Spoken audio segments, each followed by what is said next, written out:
Que l'Esprit Saint, le Père des pauvres, illumine notre intelligence et notre cœur afin de nous conduire à la vérité tout entière.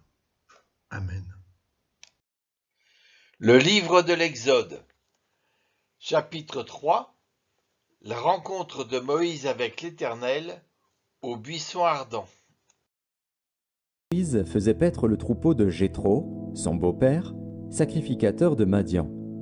Et il mena le troupeau derrière le désert, et vint à la montagne de Dieu, à Horeb. Moïse faisait paître le troupeau. Il est passé du statut de prince à celui de berger, comme le furent avant lui Abel. Dans la suite, elle mit au monde Abel, frère de Caïn. Abel devient berger. Abraham était extrêmement riche en troupeaux. Jacob, qui fut le berger de Laban. Jacob dit à Laban, « Tu sais combien j'ai travaillé à ton service, et ce que ton bétail est devenu grâce à moi. » Et d'ailleurs, le nom de l'épouse de Jacob, Rachel, signifie brebis. Et comme le sera plus tard, David. Jessé répondit, « Il reste encore le plus jeune, il est en train de garder le troupeau. » Et ce furent les bergers de Bethléem qui furent les premiers à recevoir l'annonce de la naissance de Jésus et à venir l'adorer. Lorsque les anges eurent quitté les bergers pour le ciel, ceux-ci se disaient entre eux, « Allons jusqu'à Bethléem pour voir ce qui est arrivé, l'événement que le Seigneur nous a fait connaître. » Être berger est une école d'humilité qui prépare à conduire le troupeau. Et symboliquement, Jésus dit « Moi je suis le bon pasteur, le vrai berger, qui donne sa vie pour ses brebis. » Et quand il donne sa mission à Pierre, il lui dit « Sois le berger de mes brebis. »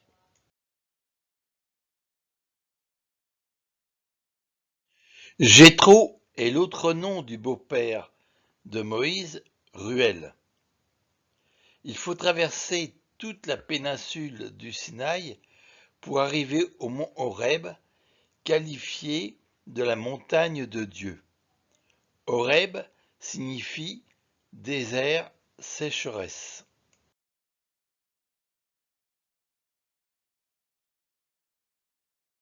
On voit sur cette vue satellitaire du Sinaï le mont Horeb et au nord le monastère Sainte-Catherine qu'il surplombe. L'ange de l'Éternel lui apparut dans une flamme de feu au milieu d'un buisson. Moïse regarda, et voici, le buisson était tout en feu, et le buisson ne se consumait point. L'ange de l'Éternel. L'ange, c'est Malach.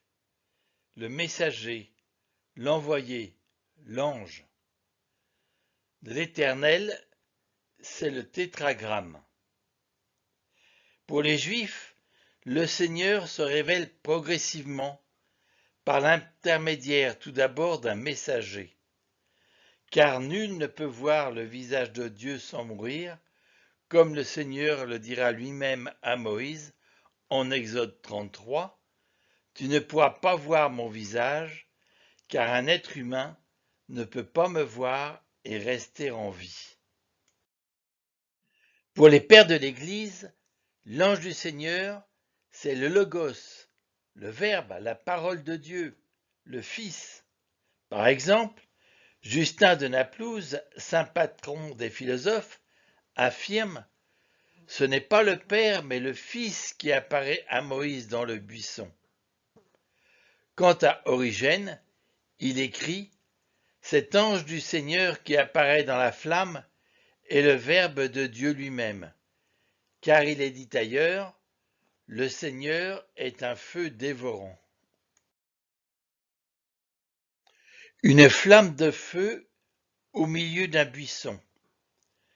Dans la tradition rabbinique, c'est un humble buisson, et non un figuier ou une vigne, qui représente le peuple en souffrance. Et le feu représente l'oppresseur égyptien qui ne parvient pas à consumer le peuple. Pour les pères de l'Église, le buisson ardent devient un symbole de la Vierge Marie. Elle contient le feu de la divinité sans être consumée. Et saint Grégoire de Nice écrit « Comme le buisson brûlait sans se consumer, ainsi as-tu porté dans ton sein le feu de la divinité sans être consumé, ô Marie, Mère de Dieu. » Moïse dit « Je veux me détourner pour voir quelle est cette grande vision et pourquoi le buisson ne se consume point. » L'Éternel vit qu'il se détournait pour voir. Je veux me Et Dieu l'appela détourner. du milieu du buisson et dit Dieu ne s'impose « pas. Moïse, Il intrigue, il Moïse. interroge. Et il répondit Moïse est curieux. « Me voici. Et il se détourne librement de son chemin. Et c'est ce détournement qui sera le point de départ de sa vocation. Le Midrash Shemot, c'est-à-dire le récit exégétique de l'Exode, raconte que c'est en cherchant un agneau perdu que Moïse a fait un détour et a aperçu le buisson. On peut lire dans le Shemot Rabbah au chapitre 2 le Midrash suivant. Lorsque Moïse faisait paître le troupeau de Jéthro dans le désert, un agneau s'échappa. Moïse courut après lui jusqu'à un buisson. Là, il trouva l'agneau en train de boire de l'eau. Moïse dit, « Je ne savais pas que tu avais fui parce que tu avais soif. Tu dois être fatigué. » Alors il prit l'agneau sur ses épaules et le ramena au troupeau. Dieu dit, « Puisque tu as eu pitié d'un petit agneau comme celui-ci, tu conduiras mon peuple Israël. » Évidemment, ce midrash nous rappelle l'évangile de Luc au chapitre 15.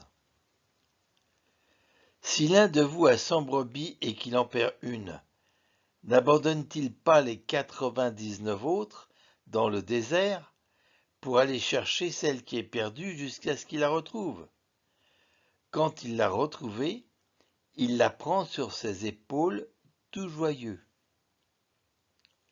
Si ce midrash a été rédigé entre le 5e et le 7e siècle de notre ère, sa tradition orale date de l'époque du Second Temple, c'est-à-dire entre le 6e et le 1er siècle avant Jésus-Christ. Il est fort probable que Jésus ait eu connaissance de ce type de midrash. Moïse, Moïse! Le midrash souligne que l'appel doublé est un signe d'affection et de proximité de la part de Dieu. Et Moïse répondit « Me voici », c'est un signe de disponibilité. Mais ce n'est pas la première fois que le Seigneur appelle de cette façon en doublant le nom. Déjà en Genèse 22, mais l'ange du Seigneur l'appela du haut du ciel et dit « Abraham, Abraham !» Il répondit « Me voici ». Puis en Genèse 46, Dieu parla à Israël dans une vision nocturne. Il dit « Jacob, Jacob !» Il répondit « Me voici ». Et plus tard, en 1 Samuel, le Seigneur vint, il se tenait là, et il appela comme les autres fois « Samuel, Samuel !» Et Samuel répondit « Parle, ton serviteur écoute. » Dieu dit « N'approche pas d'ici, ôte tes souliers de tes pieds, car le lieu sur lequel tu te tiens est une terre sainte. » N'approche pas d'ici. La rencontre avec Dieu reste un mystère. Elle exige silence, lenteur et humilité. Le Seigneur éduque Moïse. On retrouvera le même type de rapport entre Jésus ressuscité et Marie-Madeleine. ne me touche pas. C'est le mot nahal qui est traduit par soulier, mais qui signifie aussi sandale ou chaussure. La symbolique de la sandale. Voici une sandale qui date de moins 1700 ans. Une sandale telle qu'aurait pu en porter Joseph. Apparaissent maintenant des sandales égyptiennes trouvées dans le tombeau de Toutankhamon, plus récentes donc, vers moins 1350, alors que l'épisode de Moïse au buisson ardent date d'environ 1580. L'objectif premier des sandales, c'est la marche et le voyage. Ainsi, dans Exode au chapitre 12, vous mangerez ainsi la ceinture au rein, les sandales aux pieds, le bâton à la main, vous mangerez en toute hâte, c'est la Pâque du Seigneur. Et dans Deutéronome 29, pendant 40 ans je vous ai fait marcher dans le désert, les habits que vous portiez ne sont pas usés, ni les sandales à vos pieds. Et dans Josué 9, les Gabaonites veulent faire croire aux Hébreux qu'ils viennent d'un pays lointain. Nos vêtements et nos sandales, les voici usés par un très long voyage.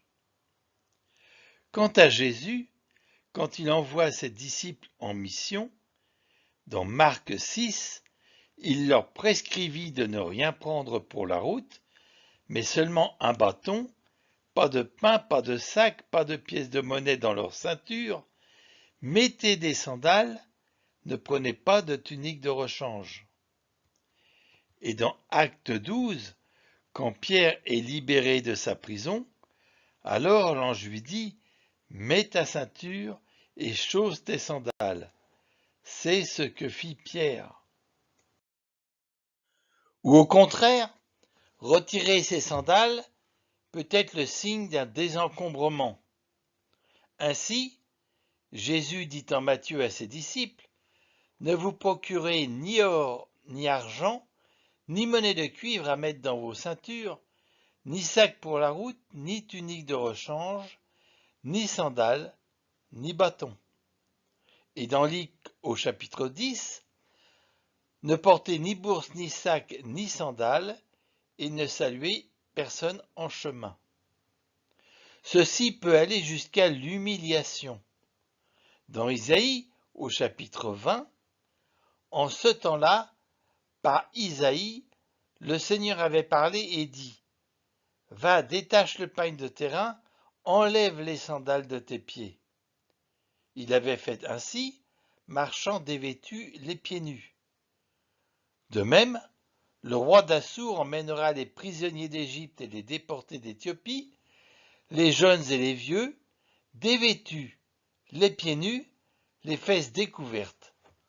Telle sera la nudité de l'Égypte. Retirer ses sandales marque également le respect ou l'humilité. C'est le cas de Moïse au buisson ardent. Dieu dit alors, « N'approche pas d'ici, retire les sandales de tes pieds, car le lieu où tu te tiens est une terre sainte. » Le Seigneur s'adresse ainsi également à Josué, au chapitre 5. Le chef de l'armée du Seigneur dit à Josué, « Retire tes sandales de tes pieds, le lieu où tu te trouves est saint. » Un autre aspect de la symbolique de la sandale est l'échange et le commerce. Dans le livre de Ruth, au chapitre 4, on peut lire « En Israël, pour le rachat ou pour l'échange, afin de conclure toute affaire, l'un enlevait sa sandale et la donnait à l'autre. Celui qui avait le droit de rachat dit alors à Bose, « À toi de te porter acquéreur », et il enleva sa sandale. Les sandales peuvent être évoquées pour signifier l'exploitation du malheureux. dans le livre d'Amos, ils vendent le juste pour de l'argent, le malheureux pour une paire de sandales. Et encore, nous pouvons acheter le faible pour un peu d'argent, le malheureux pour une paire de sandales. A contrario, les sandales peuvent être évoquées pour signifier l'honnêteté. Abraham, dans Genèse 14, dit « J'ai juré que je ne prendrai rien, pas même un fil, pas même une courroie de sandales. » Et Ben Sira le sage fait dire à Samuel, il déclara « Je n'ai jamais pris le bien de qui que ce soit, pas même une paire de sandales. » À l'inverse, les sandales peuvent évoquer les honneurs ou la beauté. Dans Ézéchiel chapitre 24, « Ne prends pas le deuil, enroule ton turban sur ta tête, chausse tes sandales, ne voile pas tes lèvres. » Et dans Luc, lorsque le fils prodigue revient, le père dit à ses serviteurs, « Vite, apportez le plus beau vêtement pour l'habiller, mettez-lui une bague au doigt et des sandales aux pieds. » Dans le livre de Judith, elle chaussa ses sandales, mit ses anneaux de cheville, ses bracelets, ses bagues, ses boucles d'oreilles et toute sa parure. Elle se fit très belle afin de séduire le regard de tous les hommes qui la verraient.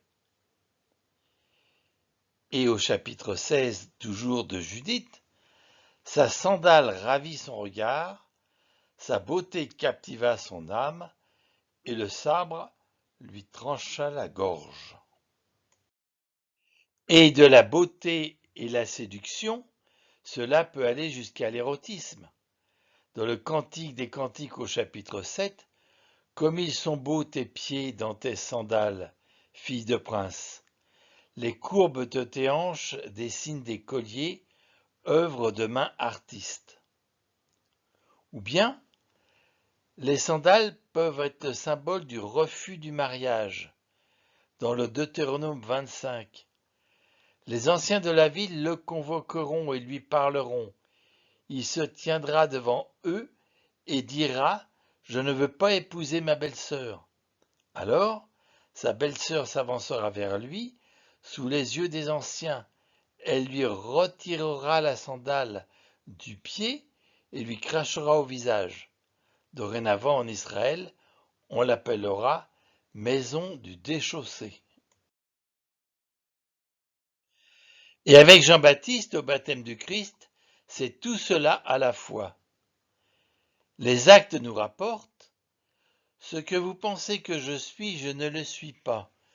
Mais le voici celui qui vient après moi, et je ne suis pas digne de retirer les sandales de ses pieds. » Humilité et indignité de Jean représentant l'humanité. Abraham, devant Melchizedek, qui dit au roi de Sodome, « Je ne prendrai même pas une courroie de sandales. » Jean, comme Abraham, reconnaît la royauté et la prêtrise de Jésus. Comme Moïse sur une terre sainte, ce n'est pas Jean qui retire les sandales de Jésus pour descendre dans le Jourdain. Ma vigne ne la prend, mais c'est moi qui la donne. Comme les Hébreux à l'Exode, sandales aux pieds, Jésus inaugure sa Pâque le jour de son baptême. Jésus épouse Israël et ne se dérobe pas. Il rachète son peuple. L'Église ne sera pas la maison du déchaussé. Comme Boz, en levant sa sandale, il rachète l'étrangère Ruth, le Christ rachète l'étranger. Comme la fille du prince du Cantique des Cantiques, le Christ veut nous séduire. Au paradis, paraît-il, mes amis, c'est pas la place pour les souliers vernis. Dépêchez-vous de salir vos souliers, si vous voulez être pardonné. Si vous voulez être pardonné.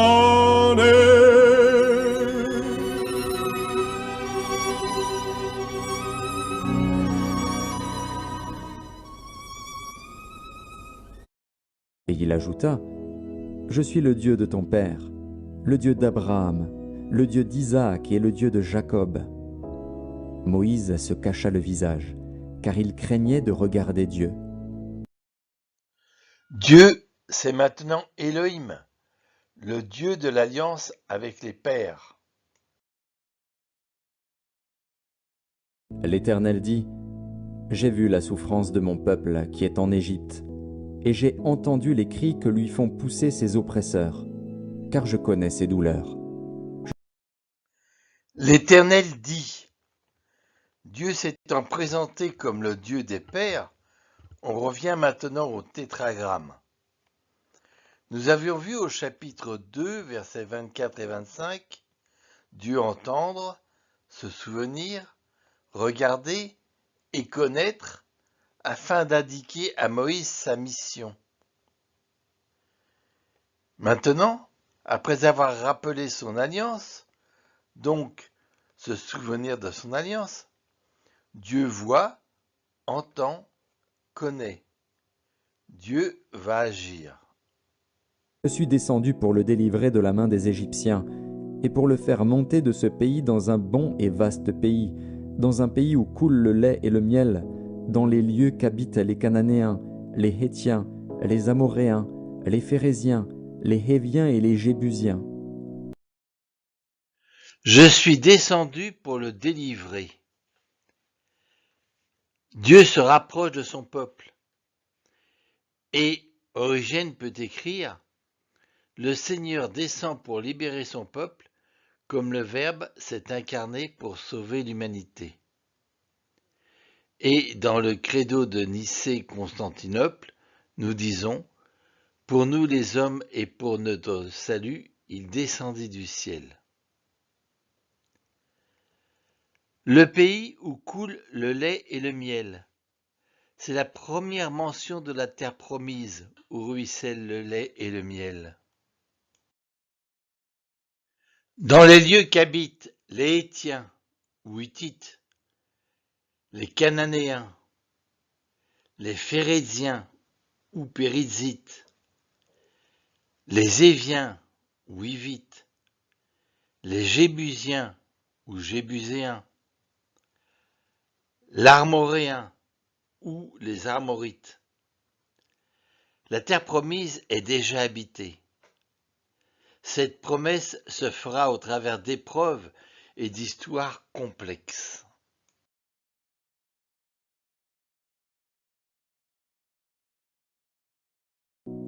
Voici, les cris d'Israël sont venus jusqu'à moi, et j'ai vu l'oppression que leur font souffrir les Égyptiens.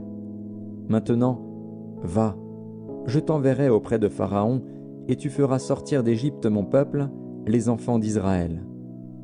Moïse dit à Dieu, « Qui suis-je pour aller vers Pharaon et pour faire sortir d'Égypte les enfants d'Israël ?» Qui t'a établi chef et juge sur nous, disait l'Hébreu qui frappait son frère en Exode 2. Après plus de 40 ans, Moïse a mûri, et la réponse est maintenant donnée. Qui suis-je? Moïse est humble, et dans le livre des Nombres au chapitre 12, on dit « Or Moïse était très humble, l'homme le plus humble que la terre ait porté. » Il est humble, et en même temps il n'est pas sûr de lui. Dans toute vocation, l'élu n'est jamais sûr de lui. C'est Dieu qui le rend capable. C'est pourquoi Dieu dit, « Je serai avec toi, et ceci sera pour toi le signe que c'est moi qui t'envoie. Quand tu auras fait sortir d'Égypte le peuple, vous servirez Dieu sur cette montagne. » la vision du buisson ardent est la première théophanie, c'est-à-dire apparition de Dieu. C'est sur cette même montagne que, dans une seconde théophanie, Dieu donnera les tables de la loi à Moïse. Mais ce sera aussi au pied de cette montagne que se déroulera l'épisode du veau d'or. Moïse dit à Dieu, « J'irai donc vers les enfants d'Israël, et je leur dirai, le Dieu de vos pères m'envoie vers vous, mais s'ils me demandent quel est son nom, Que leur répondrai-je? Dieu dit à Moïse, « Je suis celui qui suis. » Et il ajouta, « C'est ainsi que tu répondras aux enfants d'Israël. Celui qui s'appelle « Je suis » m'a envoyé vers vous. »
Je suis celui qui suis.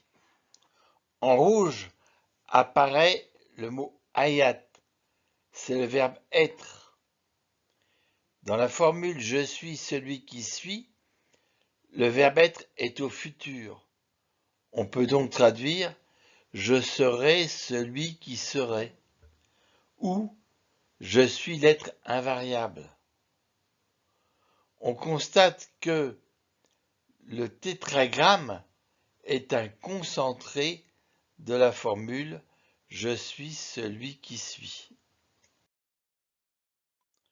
Je suis celui qui suis. On pourrait, avec de nombreux théologiens, largement développer cette formule. Juste un mot. Le temps et l'espace sont liés à la matière.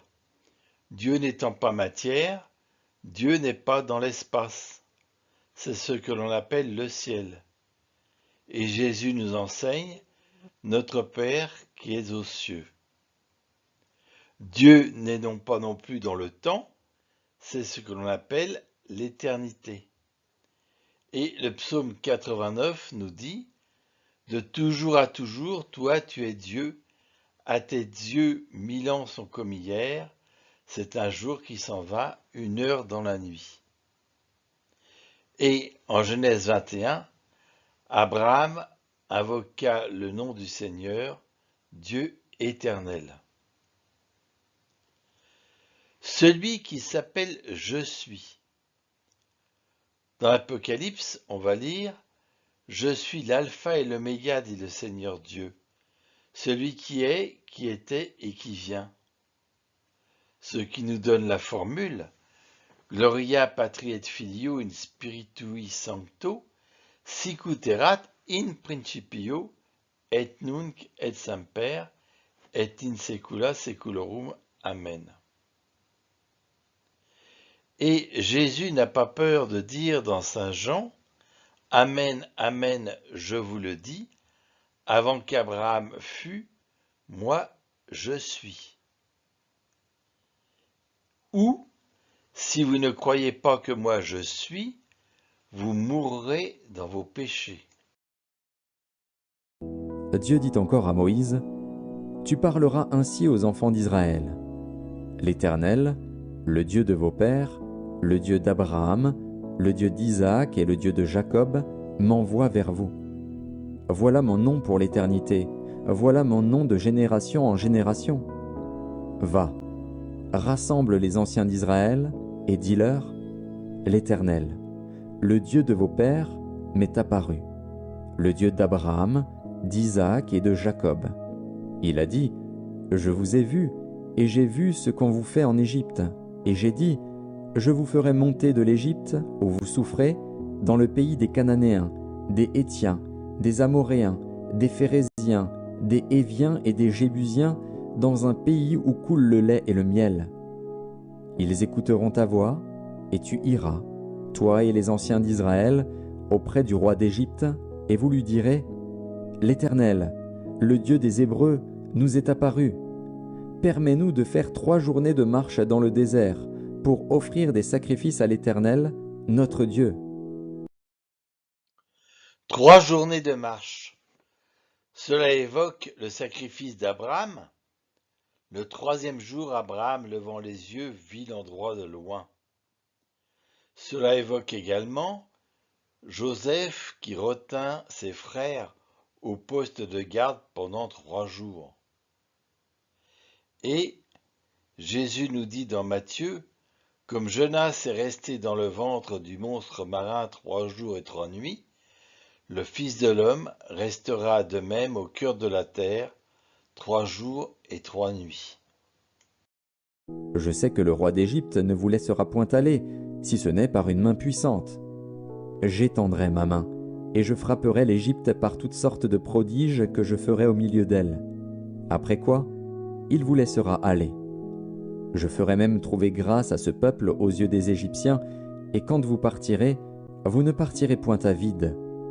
Chaque femme demandera à sa voisine et à celle qui demeure dans sa maison des vases d'argent, des vases d'or et des vêtements que vous mettrez sur vos fils et vos filles, et vous dépouillerez les Égyptiens. Tout le monde participera à l'Exode, même les femmes et les enfants. Des vases d'argent, des vases d'or et des vêtements, non seulement Dieu libère, mais il restaure la justice. Prochain épisode, épisode 20b, Exode chapitre 4, l'envoi de Moïse en mission.